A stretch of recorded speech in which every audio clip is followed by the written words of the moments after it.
प्रिय छात्रों नमस्कार। एनसीईआरटी गणित कक्षा 10वीं में आपका स्वागत है। आज हम लोग प्रश्नावली 13.2 का प्रश्न क्रमांक 7 हल करेंगे।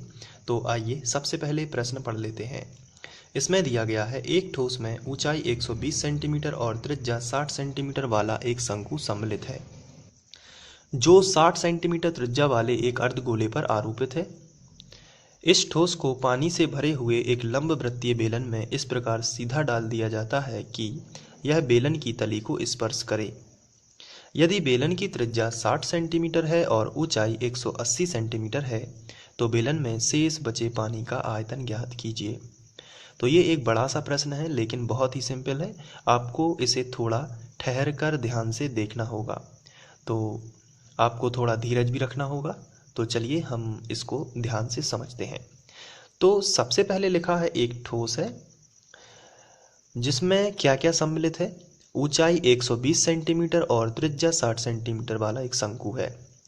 तो एक शंकु है जिसकी ऊंचाई कितनी है 120 सेंटीमीटर। तो यहाँ पे हम एक शंकु बनाते हैं इस तरीके का और इसकी ऊंचाई है 120 सेंटीमीटर। ये हमने शंकु बना लिया सबसे पहले, ये कहलाता है शंकु। इसकी ऊंचाई है 120 सेंटीमीटर। तो हमने यहाँ पे थोड़ी देर के लिए लिख लिया कि ये जो है इसकी हाइट 120 सेंटीमीटर है और ये यहाँ पर इतनी है। और साथ में लिखा है जो 60 सेंटीमीटर त्रिज्या वाले एक अर्धगोले पर आरोपित है। तो अर्धगोले पर आरोपित है कौन? शंकु। इसका मतलब है कि जो ठोस है ये केवल शंकु के आकार का नहीं है, उसमें अर्धगोला भी शामिल है। यानी कि कुछ इस तरीके से ये अर्धगोला भी यहाँ पे होगा। ये देखिए ये है टोटल पूरा ठोस। तो यहाँ पे इतना सवाल पढ़ने से आरोपित है तक इतना समझ में आ जाता है कि एक ठोस में ऊंचाई 120 सेंटीमीटर और त्रिज्या 60 सेंटीमीटर है। तो ऊंचाई थी त्रिज्या 60 सेंटीमीटर वाला एक शंकु सम्मिलित है। तो ये पूरा ठोस है जिसमें एक शंकु सम्मिलित है जिसकी ऊंचाई तो 120 है और त्रिज्या कितनी है 60 है।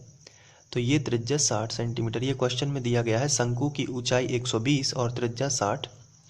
और साथ में उन्होंने बताया है कि 60 सेंटीमीटर त्रिज्या वाले एक अर्धगोला पर आरोपित है। तो ये अर्धगोला है और इसकी त्रिज्या भी 60 है। तो त्रिज्या वृत्त के केंद्र से परिधि तक की दूरी, तो ये भी कितनी हो जाएगी 60। वृत्त के केंद्र से परिधि तक की दूरी ये भी कितनी हो जाएगी 60 सेंटीमीटर। तो ये अब पूरा क्लियर हुआ कि ये एक ठोस है। आगे पढ़ते हैं सवाल को। यहाँ पे लिखा है इस ठोस को पानी से भरे हुए एक लंबवृत्तीय बेलन में डाल दिया जाता है। तो लंबवृत्तीय बेलन किस प्रकार का होता है आप सभी जानते हैं। तो इसको हम यहाँ पे बना लेते हैं। एक लंबवृत्तीय बेलन इस तरीके का होगा, यहाँ पे इस तरीके से हमने खींच लिया। तो क्वेश्चन में बताया गया है कि ये पूरा जो ठोस है इस ठोस को पानी से भरे हुए एक लंबवृत्तीय बेलन में इस प्रकार सीधा डाल दिया जाता है। ये जो ठोस है इसका नाम दे रहे हैं ठोस, इसको, और इसका नाम है लंबवृत्तीय बेलन। और जो पानी से भरा हुआ है ये क्या है? पानी से भरा हुआ है पूरा। तो हमने ये माना कि ये पानी से भरा हुआ है। तो आगे लिखा है इस ठोस को पानी से भरे हुए लंबवृत्तीय बेलन में, यानी कि इसमें, इस ठोस को इसमें पानी से भरे हुए लंबवृत्तीय बेलन में इस प्रकार सीधा डाल दिया जाता है। मतलब इसको उठा के ज्यों का त्यों इसमें डाल देंगे। तो डाल दिया जाता है कि यह बेलन की तली को स्पर्श करे। ये जो अर्धगोला है ये बेलन की तली को क्या करेगा? स्पर्श करेगा। तो अब यदि इस ठोस को यहाँ पे डालेंगे तो कुछ इस तरीके से आएगा। केवल समझने के लिए इस टाइप का चित्र बना रहे हैं। तो ये देखिए ये इस तरीके से, और यहाँ पे ये पूरा ठोस आ जाएगा। तो इसकी रेडियस वही रहेगी। तो अर्धगोला कुछ इस तरीके का रहेगा।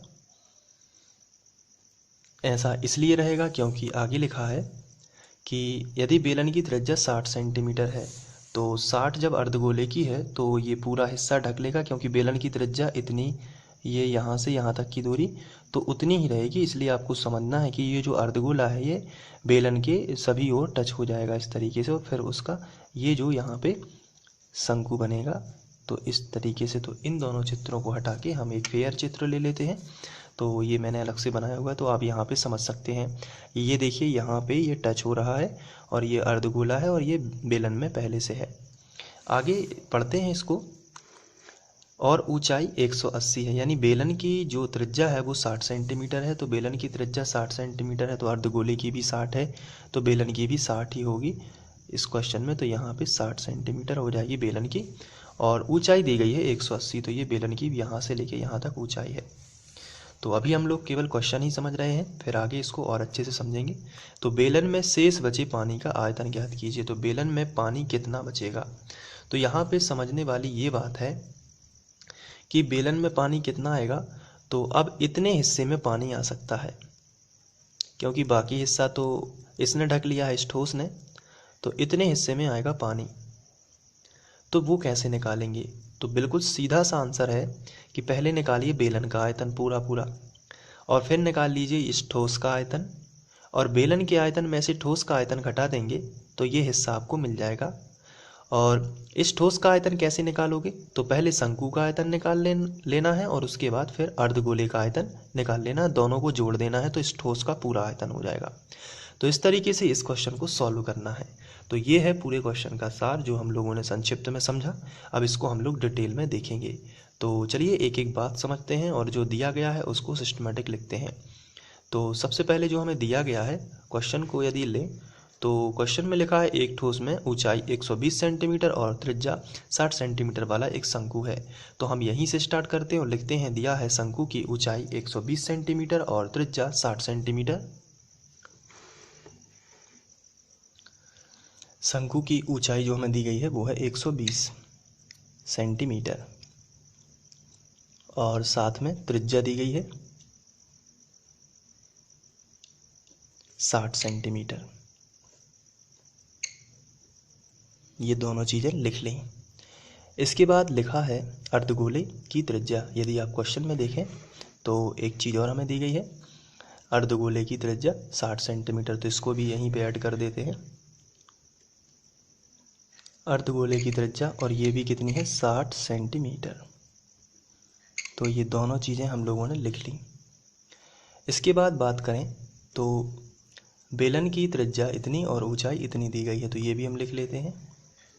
बेलन की ऊंचाई, और बेलन की ऊंचाई हमें दी गई है 180 सेंटीमीटर, और बेलन की त्रिज्या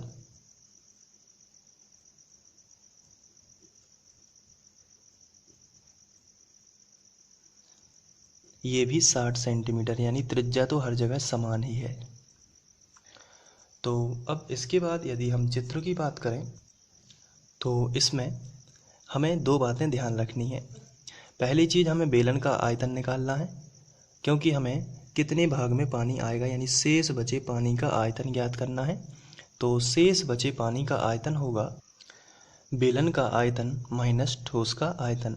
तो ये शेष बचे पानी का आयतन है, क्योंकि पूरे बेलन में से ये ठोस घट जाएगा तो इतना हिस्सा बचेगा और इतने ही हिस्से में पानी आएगा, तो इतना हिस्सा निकाल लिया तो समझ लो पानी निकाल लिया।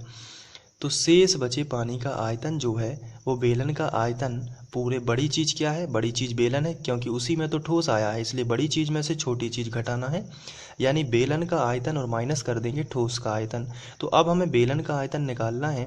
तो बेलन का आयतन तो सूत्र होता है पाई आर वर्ग एच, और ठोस का आयतन कैसे आएगा, तो ठोस किन किन दो चीज़ों से मिलकर बना है, तो आंसर है शंकु प्लस अर्धगोला। तो शंकु का आयतन होगा 1/3 पाई आर वर्ग एच, और प्लस अर्धगोले का आयतन होता है, पूरे गोले का आयतन जैसे होता है 4/3 पाई आर घन, तो आधे गोले का हो जाएगा 2/3, क्योंकि आधा कर देंगे तो 2 दूनी 4 यानी कि 2/3 पाई आर घन, तो 2/3 पाई आर घन। इस तरीके से ये सॉल्व होगा। तो इसके लिए हम सबसे पहले बड़ी चीज़ जो है यानी कि बेलन जो है वो बड़ा है, ठोस जो है वो छोटा है, तो बेलन का आयतन निकाल लेते हैं। तो बेलन का आयतन सबसे पहले निकाल लेते हैं, फिर निकालेंगे ठोस का आयतन, और फिर बेलन के आयतन में से ठोस का आयतन घटा देंगे। तो चलिए स्टार्ट करते हैं, और सबसे पहले हम यहाँ पे हेडिंग डालते हैं बेलन का आयतन। तो बेलन का आयतन होता है पाई आर वर्ग एच। तो पाई जो है वो तो 22/7 ही रहेगा। यहाँ पे हम डायरेक्ट मान रख रहे हैं 22/7। जब दो या दो से अधिक त्रिज्या और ऊंचाई दी गई हो तो आप इस तरीके से डायरेक्ट मान रख सकते हैं। आर का मान क्या है? तो बेलन की त्रिज्या वही है जो अर्धगोले की त्रिज्या है, चित्र से पता चलता है। तो बेलन की त्रिज्या और हमें दी भी गई है, आप क्वेश्चन में देख सकते हैं 60। तो आर वर्ग है इसलिए 60 का हो जाएगा वर्ग, और गुणा का चिन्ह आएगा क्योंकि कोई भी चिन्ह नहीं लगा है। और ऊंचाई जो है, बेलन की ऊंचाई, यदि आप क्वेश्चन में देखें तो बेलन की ऊंचाई दी गई है 180। तो यहाँ पे हम लिख लेंगे 180। के बाद यहाँ पे 22/7 ज्यों का त्यों, और 60 का वर्ग हो जाएगा 3600, और गुणित 180 ज्यों का त्यों। अब हम गुणा कर लेते हैं।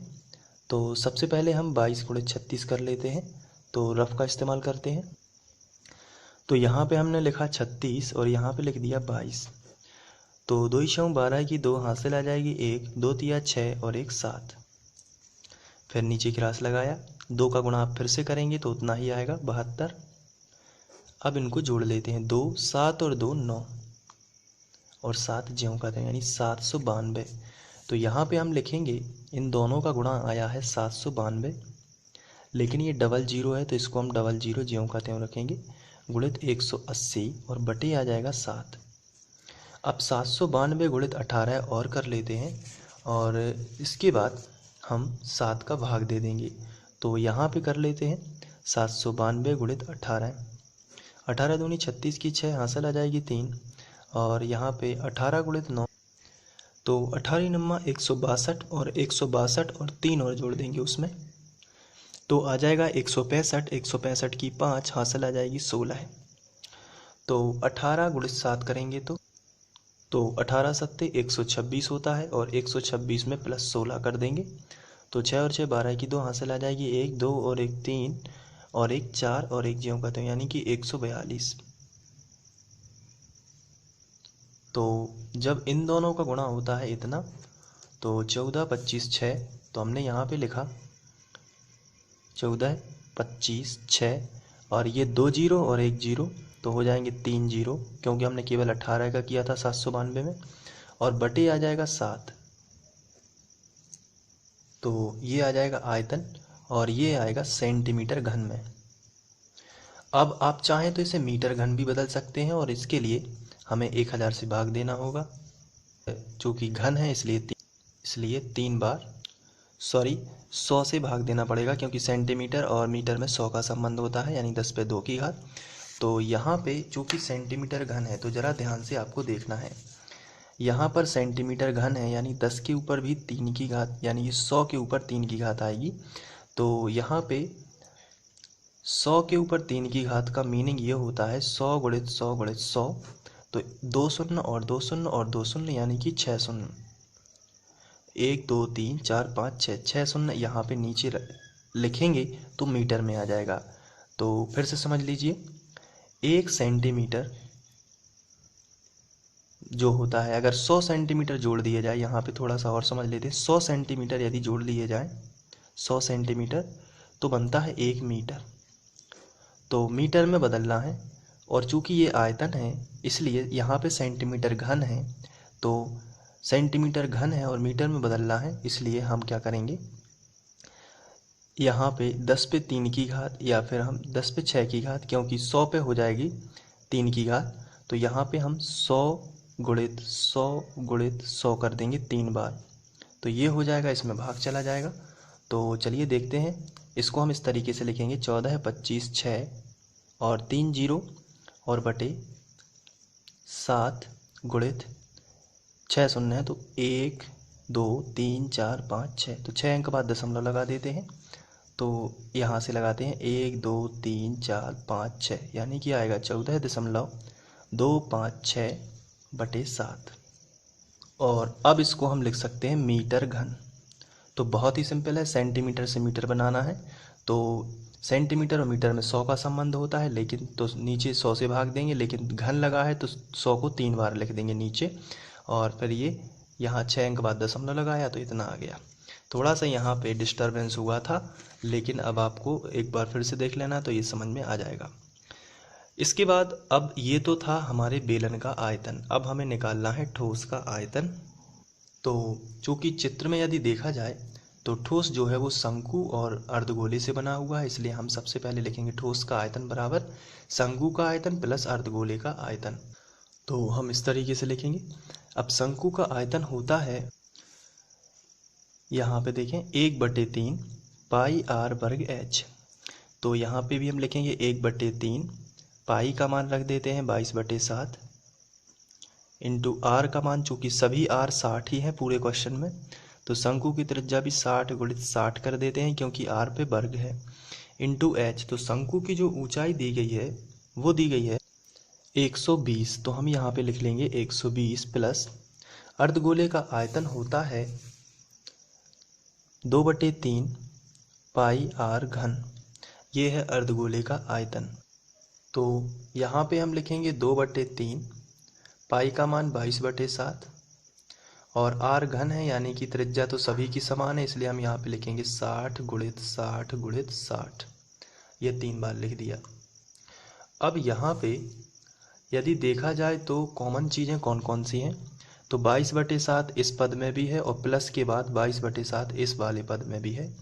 यहाँ पर यदि देखें तो 2 पद आपको दिखाई दे रहे होंगे, धन के चिन्ह के इस तरफ और धन के चिन्ह के इस तरफ। तो 1/3 यहाँ भी माना जाएगा क्योंकि 3 है तो 1 तो ऊपर माना ही जाता है। तो 1/3 गुणित 22/7 दोनों जगह हैं, तो 22/7 ये कॉमन निकाल रहे हैं, और 60 गुणित 60 यहाँ भी है और 60 गुणित 60 यहाँ भी है। और असल में 120 को हम लिख सकते हैं 60 गुणित 2 इस तरीके से। तो हम इसी तरीके से यहाँ पे लिख देंगे यदि अगले स्टेप में, थोड़ा सा रुकिए, कॉमन बाद में निकाल देते हैं। 60 गुणित 60 गुणित 120 को 60 दूनी 120 लिख सकते हैं, यानी 60 गुणित 2 प्लस 2/3 गुणित 22/7 गुणित 60 गुणित 60 गुणित 60। अब यहाँ पे हम इसको और अच्छे से कर सकते हैं। यहाँ पे देखिए 22/7 दोनों जगह हैं, ये एक पद है और एक दूसरा पद है, थोड़ा सा फिर से समझ लीजिए। तो 22/7 यहाँ है और 22/7 यहाँ है और 1/3 यहाँ है और 1/3 यहाँ भी माना जाएगा। तो 1/3 भी कॉमन है दोनों में और 22/7 भी दोनों में है, साथ ही साथ 3 बार 60 यहाँ है और 3 बार 60 यहाँ है। तो ये 60 गुणित 60 गुणित 60 ये कॉमन निकाल लिया। तो अंदर क्या बचेगा, तो 2 प्लस और साथ में ये 2 बचेगा क्योंकि 1/3 तो चला गया, तो 2 बचेगा और गुणित अब कुछ भी नहीं बचेगा, तो 2 प्लस 2 आ जाएगा। तो इसके बाद हम लोग यहाँ पे इन तीनों का गुणा करेंगे, तो 1/3 ज्यों का त्यों और 22/7 और 6 का कर देते हैं, 6 6 36 और 36 छक्के 216 और 3 0 ज्यों के त्यों 1 2 3 गुणित 2 और 2 4। इसके बाद यहाँ पे 216 गुणित 22 कर लेते हैं, तो रफ का इस्तेमाल कर के 216 गुणित 22, तो 2 × 12 की 2 हासिल आ जाएगी 1, 2 एकम 2 और 1 3 और 2 दूनी 4। अगले 2 का करेंगे तो यही आएगा 432, यानी कि इसको ऐड कर देते हैं, 2 ज्यों के त्यों 3 और 2 5 4 और 3 7 4 ज्यों के त्यों 47 52। तो 216 गुणित 22 किया तो आया 47 52 और 000 ज्यों का त्यों गुणित 4/3 गुणित 7। अब हम यहाँ पे ये 3 से कैंसिल कर देते हैं, तो कर यहाँ पे भाग दे देते हैं या फिर रफ में समझ लेते हैं। तो 3 से किया कैंसिल /3 और यहाँ पे 3 0 वाला लगा दिया, ये वाली संख्या ये ज्यों की त्यों 3 से कैंसिल करते हैं, 3 एकम 3 बचा 1 हो गए 17, 3 5 15 बचे 2, 3 8 24 बचा 1, 3 चौके 12, यानी कि 15 84 और 000 ज्यों के त्यों। तो 3 से कैंसिल कर दिए, 3 एकम 3 बचा 1 हो गया, 3 5 15 बचे 2, 25 3 8 24 बचा 1, 3 चौके 12 और 3 0 हमने ज्यों के त्यों रख दिए। तो इसी को लिख लेते हैं 15 84 3 0 और गुणित हुआ है 4 बटे हो गए 7। अब 4 का कर देते हैं गुणा, 4 शून्यम शून्य, 4 शून्यम शून्य, 4 शून्यम शून्य, 4 चौके 16 की 6 हासिल आ जाएगी 1, 4 8 32 और 1 33 की 3 हासिल आ जाएंगी 3, 4 पंचे 20, 20 और 3 23 की 3 हासिल आ जाएगी 2, 4 एकम 4 और 2 6 और बटे में आ जाएगा 7। तो ये जो आयतन है ये है सेंटीमीटर घन में, और यदि इसे मीटर में बदलना है तो फिर से वही चीज़ करनी होगी, 63 36 3 0 ज्यों की त्यों बटे 7। और चूँकि मीटर में बदलना है तो 1 सेंटीमीटर 100 सेंटीमीटर बराबर 1 मीटर, तो 100 लिखा, लेकिन घन है तो इसको 3 बार लिख दिया और ये बन गया अब मीटर घन। तो इसका मतलब 6 जीरो, तो 6 अंक बाद दशमलव लगा देते हैं तो ये सभी चीज़ हट जाएगी। तो 1 2 3 4 5 6 यानी कि 6.336, उसके बाद जीरो नहीं लिखते और बटे 7। तो ये आ गया, इसको हटाने के लिए 6 अंक बाद दशमलव। अब ये मीटर घन में आयतन है, तो ये आ गया ठोस का आयतन। तो इसलिए शेष बचे पानी का आयतन। तो बेलन के आयतन में से ठोस का आयतन घटा देंगे। तो बेलन का आयतन है 14.256 बटे 7 माइनस ठोस का आयतन है 6.336 बटे 7। इसके बाद हम ले लेते हैं एलसीएम, तो आएगा 7 ही, और ये ऊपर का ज्यों का त्यों लिख देते हैं, माइनस है तो माइनस 6.336। अब इसके बाद हम इसमें से इसको घटा देते हैं, तो यहाँ पे लिख लेते हैं और 6.336 माइनस कर दिया, 6 में से 6 जीरो, 15 में से 3 जाएंगे, सॉरी 5 में से 3 जाएंगे तो 2, और यहाँ पे 2 से 12 मान लेते हैं, और 12 में से 3 जाएंगे तो बचेगा कितना 9, और यहाँ बचेगा 7, और चूँकि 3 अंक बाद दशमलव लगेगा तो यहाँ पे दशमलव, तो 7.92 बटे 7। तो इसको कैंसिल करते हैं, तो 7 एकम 7 दशमलव 7 एकम 7 बचा 2, तो हो जाएंगे 22, यानी कि 7 दूनी, या फिर 7 या 21 बार जाएगा यानी 3 बार, फिर बचेगा 1, या लगभग यहीं तक हम इसको लिख देंगे मीटर घन। तो ये आ जाएगा आंसर, और फिर ये सॉल्व हो जाएगा। तो इसी तरीके से आपको सॉल्व करना है। और ये वीडियो आप free online coaching by Sandeep Khare के माध्यम से देख रहे थे। इसी तरीके के वीडियोस देखने के लिए आप फ्री ऑनलाइन कोचिंग की प्लेलिस्ट पर जाकर वहां से क्रमानुसार अध्ययन कर सकते हैं। Thank you.